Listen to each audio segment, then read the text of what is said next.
Hello बच्चों, so let's understand this question. The question is asking print not only stimulate the publication of conflicting opinion among us communities, but it also connected communities and people in different part of India. Explain. मतलब कि जो print है वो सिर्फ आपका जो लोगों की विचारें होती है उनको ही सिर्फ जागृत नहीं करती है, बल्कि ये आपका जितने भी हमारे भारत के डिफरेंट कम्युनिटीज के लोग हैं, डिफरेंट पीपल्स हैं, उन सबको एक कनेक्ट करता है. और how did print help connect communities and people in different part of India?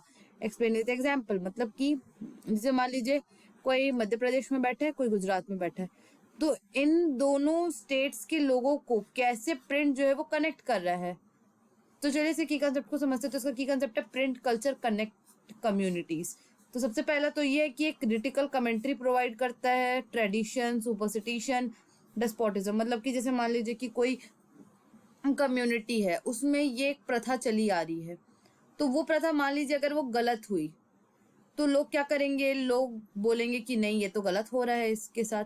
तो वो लोग ये मांग करेंगे कि इस प्रथा को या तो बंद करना चाहिए या तो इसमें कुछ चेंजेस ला के इसे चालू रखना चाहिए. दूसरा, स्कॉलर और थिंकर जो है उन्होंने आर्ग्यूमेंट करना चालू किया कि इस प्रथा के पीछे क्या रीजन हो सकता है, क्योंकि हर चीज के पीछे एक रीजन होना चाहिए और ऐसा नहीं कि आप सिर्फ उसको एज अ कस्टम के तौर पे फॉलो कर रहे हैं, बल्कि उसका रीजन सही नहीं भी है. तीसरा, अब मान लीजिए जैसे कि कोई इंसान है, वो आपका भारत के गुजरात प्रांत में बैठा हुआ है और वहां पे कोई न्यूज़पेपर छपा. अब जो न्यूज़पेपर था वो आपका महाराष्ट्र के बारे में था. तो ये क्या होगा कि वो जो गुजरात का इंसान होगा वो महाराष्ट्र के बारे में पढ़ेगा कि अच्छा यहाँ पे ये हो रहा है, यहाँ पे ये हो रहा है.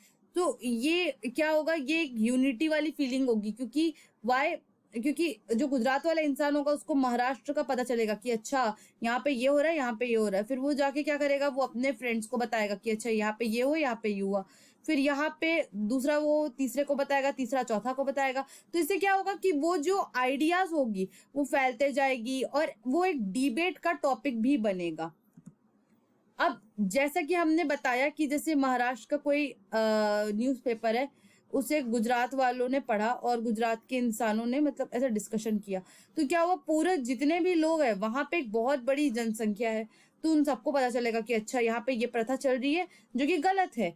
तो सब अपना व्यूज प्रेजेंट करेंगे, क्योंकि देखिए हर इंसान के सोचने समझने का तरीका अलग होता है. तो एक इंसान बोलेगा कि नहीं ये तो गलत है, दूसरा इंसान बोलेगा नहीं ये तो सही है, तीसरा बोलेगा नहीं ये तो गलत है. तो अब यहाँ पे मान लीजिए 4 लोग हैं तो 4 अलग ओपिनियन आएंगे, तो चारों ओपिनियन से एक 5वां ओपिनियन बनेगा जो कि आपका या तो उसको सुधार की ओर लेके जाएगा या तो बोलेंगे कि अच्छा इसको बंद कर देना चाहिए अगर वो प्रथा गलत हुई तो. दूसरा, इससे नए आइडियाज का भी इमर्जेंस होता है. जैसे कि एक होता है पोथेरी कुंजम्बू, वो एक नॉवेल था जिससे हमारे सरस्वती विजयम ने लिखा था. तो वो जो सरस्वती विजयम नॉवेल था वो आपका कास्ट ऑपरेशन के बारे में था और कास्ट प्रीजुडाइजेस के बारे में था. So I hope this question has been clear to you. Thank you and best of luck.